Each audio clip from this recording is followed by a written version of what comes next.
Hello, my name is Chris Brauckley, and this is a brief overview of how to build a shipping container home. Now, we call this first generation and don't really build like this anymore, but it has its place, and some prefer the softer look of a plywood exterior to that of an actual shipping container. For our first project, we selected 3 standard 20-foot containers and set them out according to our design. The holes were cut with a 9-inch grinder with a thin blade, and of course you don't cut to the top of the container, but come down about 300 millimeters from the roof, or a foot, and then weld a section of steel to this, and that creates a very strong beam. Remember to wash out the grinder dust, or it will create rust all over the place. The exterior frame was leveled up and bolted on from the inside in the early stages, and then foam insulation fitted inside the frame.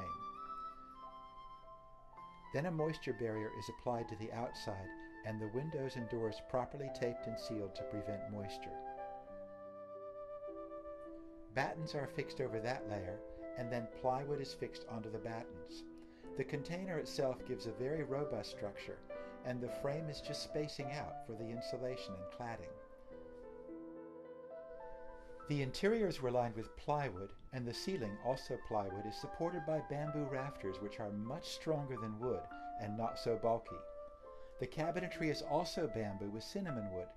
Satinized perspex is used for lighting, and hand-woven grass wallpaper is over the plywood walls.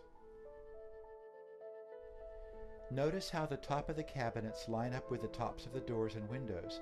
This allows us to create this beautiful pelmet which conceals lighting, audio, and other services. The most important aspect is design, and how to make a small space feel comfortable is a science and an art in itself. My past experience in superyacht interior design and building was helpful, and you can see the influence. But remember, great design does not have to cost a great deal. It's all about getting the concept right, then using affordable solutions without compromising integrity. For instance, we don't allow particle board or MDF in our homes at all, and this approach, which also comes from a yacht background, really pays off in the end. The great thing about these homes is that they're so easily relocated and can just sit on blocks of wood in most cases. So this is a first generation container build. Second generation, as you see in this sports facility built for a local council, is basically new containers exposing the exterior. The container wall is stronger than just about any cladding you can find, and it uses Core-10 steel, which is a copper alloy that resists rusting right through. So this is a brief intro. Have a look at the plans, and we'll be putting up another video soon. Thank you.